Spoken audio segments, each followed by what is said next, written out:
A extinção dos dinossauros e a hiperbórea.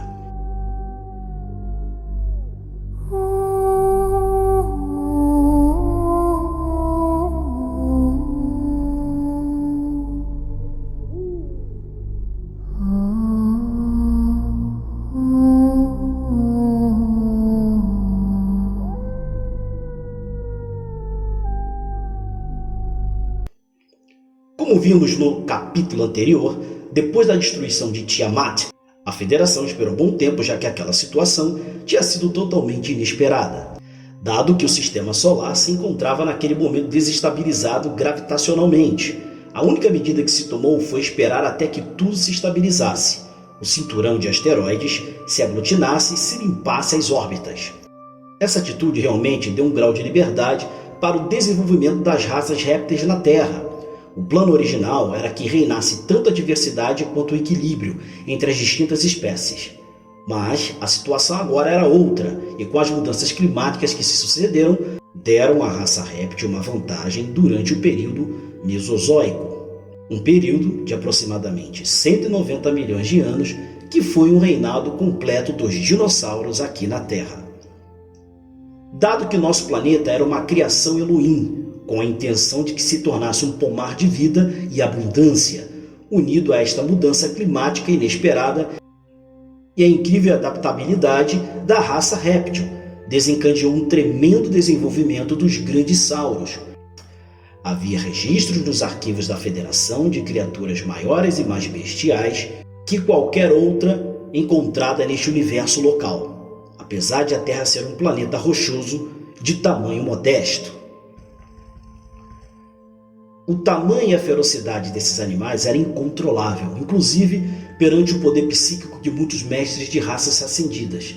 O tamanho, robustez e a psique réptil desses predadores faziam com que seus poderes mentais muitas vezes não fossem suficientes para controlar esses espécimes, especialmente os que andavam em manadas, produzindo-se inclusive ataques mortais a membros das equipes da Federação.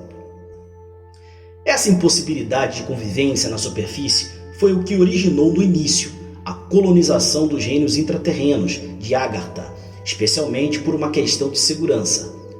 Foram passando os períodos Cretáceo, Jurássico e Triássico, a margem de tempo de prudência que havia dado a Federação havia passado, visto que já havia um reequilíbrio aceitável em todos os corpos celestes do Sistema Solar. Seus movimentos já eram previsíveis. Outra razão para não esperar mais foi que a vibração do planeta havia despencado enormemente com a proliferação dos ferozes dinossauros.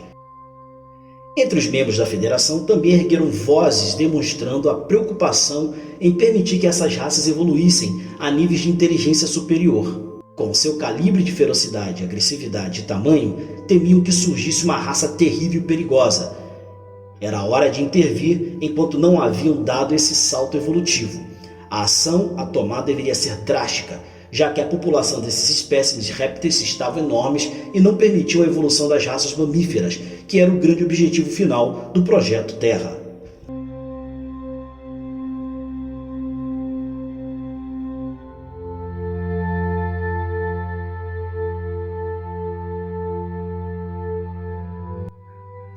Em torno de 65 milhões de anos, tomou-se a grande decisão de impactar um asteroide na superfície do planeta Terra. Decidiram deslocar um asteroide do cinturão com 15 km de largura em rumo de colisão contra a Terra. Isso foi executado por naves Kumara, que acompanharam o objeto do início ao fim, corrigindo sua trajetória e monitorando até segundos antes de seu impacto. A península de Yucatán, no México, foi o local escolhido do impacto, criando uma cratera de quase 200 km de diâmetro. A crosta terrestre se infundiu em parte, criando uma onda de destruição que em algumas horas englobou todo o planeta. Temperaturas de 600 graus centígrados chegaram a se dar em algumas partes, grandes incêndios alimentados pela atmosfera altamente oxigenada daquelas épocas, grandes terremotos e etc. Tudo para que qualquer grande animal estivesse condenado à erradicação, deixando possibilidade de sobrevivência apenas aos pequenos animais que podiam esconder-se e tinham menor necessidade de comida. abrindo assim caminho para os futuros mamíferos. Ainda assim, algumas colônias de dinossauros sobreviveram em algumas zonas, sendo que muitos anos mais tarde, após o grande cataclisma, evoluíram para uma espécie de répteis que conhecemos hoje. Isso também explica os problemas de datação de fósseis de dinossauros que a ciência atual tem encontrado. O enigma do que teria sido a Hiperbórea tem se tornado um grande desafio para aqueles que, ao longo dos séculos, têm se atrevido a seguir suas pistas, tal qual Lemúria e Atlântida. Hiperbórea tem sido reduzida em uma lenda remota. A postura da saga, a Odisseia, respeita que devemos ter claros certos aspectos que podem ter criado muita confusão ao longo do tempo. A localização geográfica desta terra é concretamente nos polos sul e norte, a Antártida e a Groenlândia. Curioso é de onde vem a palavra Groenlândia. Provém do inglês Greenland, que significa terra verde.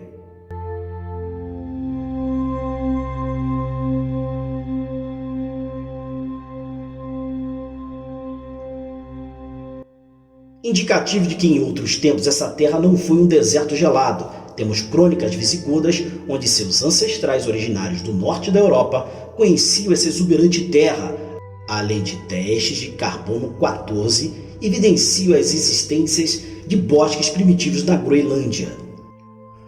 Outro ponto que se deve ter claro é que houveram dois momentos na civilização das zonas hiperbóreas, um antiquíssimo de muito difícil enquadro cronológico, mas que retrata de vários milhões de anos atrás.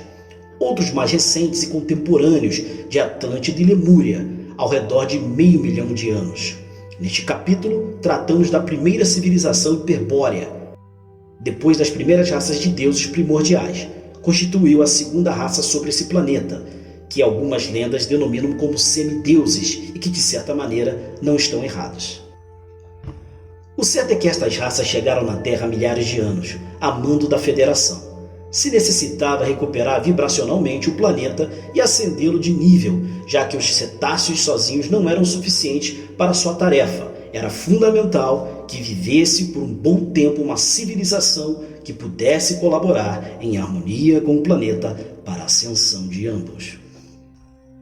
Uma tarefa delicada que foi encomendada pela Federação a uma raça cuja procedência original desconhecemos, mas sabemos que era uma raça ascendida de alta espiritualidade, que aceitou voluntariamente o trabalho. Se lhes descrevem como uma raça semietérica, filamentosa e com capacidade de atuar em diferentes dimensões. Conectaram-se com êxito à consciência de Gaia, desde o primeiro momento, assim como os Devas, os enteais da natureza, e depois de muitas centenas de anos de elevação vibracional, ambas de mãos dadas deram um salto ascensional em harmonia com a vibração de amor da fonte universal. Este foi um passo fundamental que possibilitou mais tarde o estabelecimento de raças humanas sobre o planeta e conseguir um registro vibracional mais de acordo com a biologia apurada, psique e alma das raças adâmicas, o desequilíbrio da destruição causada por Maldek Tiamat e a proliferação desmedida dos grandes sauros estavam enfim sanados. Essa raça ascensionada deixou também um exemplo de infinito amor com o Projeto Terra e, em vez de regressar à sua terra natal, após cumprida sua missão, decidiram ficar e se estabelecer nas camadas sutis do planeta como uma espécie de raças de anjos guardiões, onde estão até hoje.